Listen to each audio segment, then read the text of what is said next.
सफर वही है जो मंजिल तक ना ले जाए, बल्कि रास्तों में आपको खुद से मिलवा दे। हम चल पड़े थे मंजिल की ओर, रास्तों ने हमें दुनिया दिखा दी और सफर ने खुदा। आदि कैलाश की यात्रा करने के बाद हम लोग वापस चल पड़े थे जोलिंगकोंग के रास्ते में। और जोलिंगकोंग से हमारा रास्ता जाता था नबी विलेज के लिए। परमिशनों को पार करने के बाद हम लोग रास्ते को एंजॉय करने लगे थे। रास्ते में पड़ती नदियाँ, खूबसूरत से ये पहाड़ और वापस नबी जाने का रास्ता। दोस्तों सामने आप जो विलेज देख रहे हैं वो है रोंगकोंग और इसका जाने का रास्ता नाबी से ही होके जाता है। लगभग आधा घंटे का रास्ता है अगर आपको रोंगकोंग जाना है। यहाँ पे लगभग 500 साल पुराने घर बने हुए हैं और इनको देखने के लिए आप रोंगकोंग जा सकते हो। हालांकि बहुत छोटा सा विलेज है, रुकने की कोई फैसिलिटी नहीं है, आप जा कर के सिर्फ देख कर के आ सकते हो। जस्ट इसी के ऊपर ये बर्फ़ से ढके लगभग पहाड़ हैं जो आपको मैस्मराइज कर देंगे। अभी हाल फिलहाल ये है नाबी विलेज और ये मौसम बिल्कुल बिगड़ चुका है। जहाँ सुबह हमें सब कुछ क्लियर दिखाई दे रहा था, अब कुछ भी नहीं दिखाई दे रहा है। और हमने अभी रूम चेंज कर लिया फाइनली। रात को हम जिस रूम में रुके थे वहाँ प्रॉब्लम ये हुई कि कोलकाता से राइडर्स आए हुए थे, लगभग 12-13। उन्होंने हमारे ऊपर वाला रूम लिया और पूरी रात दारू पी करके उन्होंने हंगामा किया। अब हम इतने परेशान हो गए कि हमने कहा कि अब रूम चाहिए तो दूसरा, नहीं तो फिर खाली करेंगे। यहाँ देखोगे आप तो आपको ग्रीन एप्पल और रेड एप्पल दिखाई देंगे। ऑर्गेनिक खेती की गई है यहाँ पे। लोग अपने लिए भी खुद उगा रहे हैं और बेचने के लिए भी उगा रहे हैं, हालांकि ये अभी कच्चे हैं। दोस्तों, अगर आप भी आदि कैलाश की यात्रा पर निकले हैं और आप ढूंढ रहे हैं एक कंफर्टेबल स्टे, तो ये हिमालयन स्टाइल होम स्टेज आपके लिए है। लगभग 250 साल पुराने बने हुए ये होम स्टेज हैं जो आज इनके ऑनर्स ने लोगों के लिए खोल दिए हैं।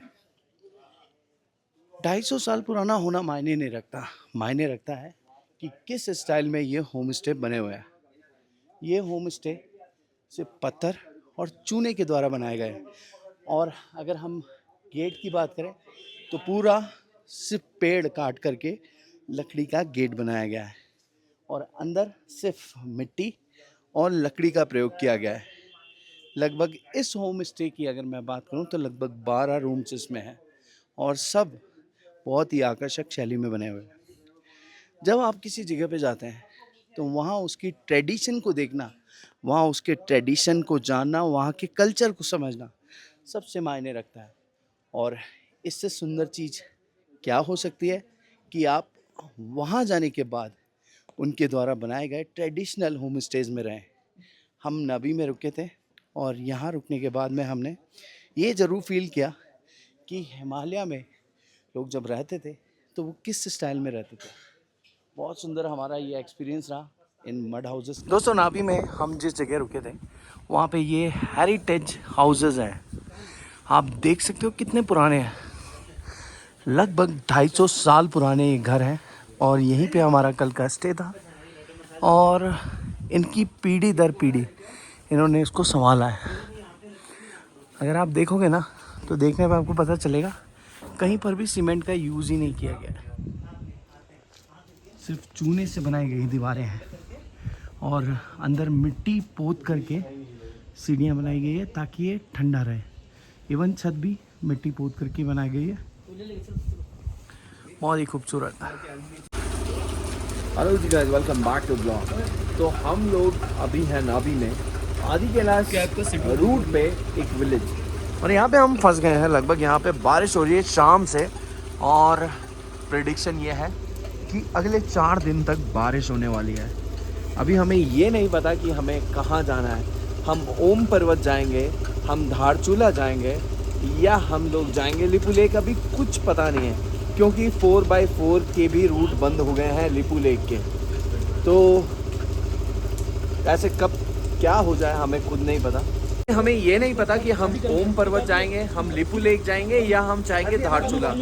क्योंकि सारे रूट पे बारिश हो रही है और लगभग 4 दिन का प्रेडिक्शन यही है। 4x4 का रूट भी लिपू लेक के लिए बंद है। आगे हमें नहीं पता, हमारे पास में हार्ले है, अगर उसमें कुछ डैमेज होता है तो भैया यहाँ पूरे उत्तराखंड में कहीं भी पार्ट्स नहीं मिलने वाले हैं। ऐसा ही हाल है, एक बाहर हिमालयन खड़ी है जिसका टायर ट्यूब फट गया और उसका टायर ट्यूब तक नहीं मिल रहा, तो हम कैसे एक्सपेक्ट करेंगे कि हमें कोई चीज़ की अवेलेबिलिटी यहाँ पे हो पाएगी। हाल फिलहाल हम सारे इस बात को लेकर के कंसर्न है कि आगे क्या करना है। तो डिसीज़न सुबह निकलेगा वेदर देख के कि ऊपर जाया जाएगा, नीचे जाया जाएगा या फिर वापस जाया जाएगा।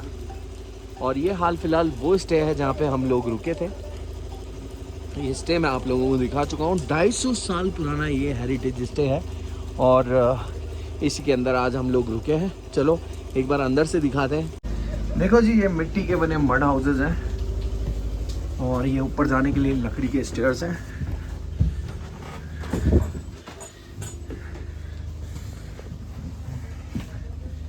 ये है हमारा आज का रूम और इस रूम में आज हम लोग रुके हैं। मिट्टी की दीवारें और पेड़ों से दीवार बनाई गई है।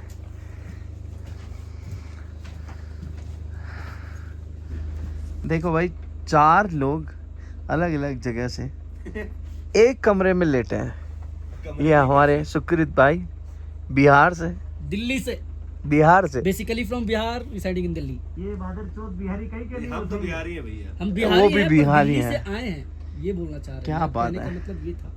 और ये हमारे जोधपुर नरेश, जोधपुर में जोधपुर नरेश पूरे कंबल लेकर ओढ़ के सो रहे हैं। देखो हम लोगों के दिल में आए हैं, समझ में नहीं आए हैं। हम वो आओगे भी नहीं। और यहाँ हम विराजे जयपुर से हैं। मतलब ये देखो, ये होती है राइडिंग जर्नी ना, जब आप निकलते हो कहीं, आपको पता नहीं होता आपको जाना कहाँ है, आप किसी से मिलते हो और मिल कर के पता पड़ता है एक, हाँ वो ये पता चलता है ये भी हमारी तरह सेम चूतिया है। और फिर हम 4 चूती हो जाते, 2 से 4 हो जाते हैं और एक रूम के अंदर पड़े होते हैं मगर अलग अलग बेड पे। हाँ मुझे बीप लगाने पड़ेंगे अब। Good morning ji guys, welcome back to vlog. आज है हमारी राइड का लगभग 4था दिन और हम लोग नाभि में थे। कल हमने आदि कैलाश के दर्शन किए और आदि कैलाश के दर्शन करने के बाद में हम लोगों का प्लान था ओम पर्वत और लिपू लेक जाने का, मगर अनफॉर्चुनेटली यहाँ कुछ ऐसे सीन हो गए हैं जिसकी हमने उम्मीद नहीं की थी। वो जगह जहाँ पे हम लोग पिछले 2 दिन से रुके हुए थे, वहाँ हम लोग अब फंस गए हैं। रीज़न क्या है, चलो दिखाता हूँ। आप देख रहे होंगे कि चारों तरफ बादल छाए हुए हैं और कल तक जहाँ हम रुके हुए थे वहाँ स्नो नहीं था। अभी कल रात से लगातार बारिश हो रही थी जिसके कारण स्नो आ चुका है। लगभग 100 मीटर की दूरी तक स्नो ने अपने पाँव फंसा लिया है। सामने अन्नपूर्णा की चोटी जो कल दिख रही थी वो अब बिल्कुल नहीं दिख रही है। ऊपर तक भी स्नो आना चालू हो गया है और यहाँ पे लग चुका है जाम। आगे अगर आप देख रहे होंगे तो गाड़ियों की जाम लग चुके हैं। लोग कोशिश कर रहे हैं यहीं से वापस निकलने की और जो आदि कैलाश के लिए जा रहे हैं उनके लिए अपडेट यही है कि आगे भयंकर वाला स्नोफॉल चालू हो चुका है। तो अभी हाल फिलहाल हम लोगों ने डिसीज़न ये लिया है कि और लंबा ना फंसते हुए हम लोग यहाँ से बैक ऑफ करेंगे और बैक ऑफ करेंगे हम धारचूला के लिए, मगर उसमें भी बहुत सारी प्रॉब्लम्स अभी हमारी है। पहली बात तो हमारे साथ में हार्ले है जो कि बहुत हैवी है। अब जब ऐसी रोड्स पे बारिश होती है, स्नोफॉल होता है तो मडी रोड्स हो जाते हैं, उन पे बाइक चलाना और ज़्यादा रिस्की होता है।